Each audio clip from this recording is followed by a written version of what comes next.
Halo teman-teman, pernah nggak sih kalian kepikiran, sebenarnya uang yang kita simpan di bank itu dikelola bagaimana? Di video ini, aku akan menjelaskan beberapa produk dan layanan bank, mulai dari kas, deposito, tabungan, giro, clearing, sampai kredit yang sering digunakan dalam dunia perbankan. Misalnya, aku datang ke bank dan membawa uang tunai. Uang yang ada di bank dalam bentuk tunai disebut kas. Kas ini digunakan bank untuk memenuhi kebutuhan transaksi nasabah, seperti penarikan uang atau pembayaran. Selain menyimpan uang di kas, nasabah juga bisa menyimpan uang dalam bentuk deposito. Deposito adalah simpanan di bank yang disimpan dalam jangka waktu tertentu, misalnya 1 bulan, 3 bulan, atau 12 bulan. Misalnya, saya menyimpan uang 10 juta rupiah dalam deposito selama 6 bulan. Selama periode itu, uang tidak bisa diambil, tapi saya akan mendapatkan bunga yang lebih tinggi dibanding tabungan biasa. Kalau untuk kebutuhan sehari-hari, biasanya orang menggunakan tabungan. Tabungan adalah simpanan di bank yang bisa ditarik kapan saja, misalnya melalui ATM, mobile banking, atau teller.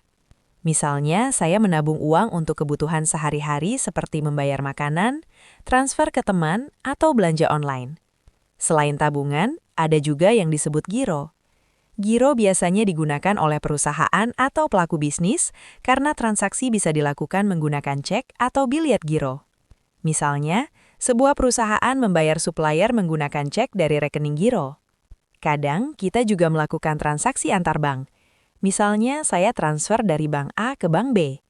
Proses penyelesaian transaksi antar bank ini disebut clearing, yang di Indonesia dikelola oleh Bank Indonesia melalui Sistem Clearing Nasional Bank Indonesia.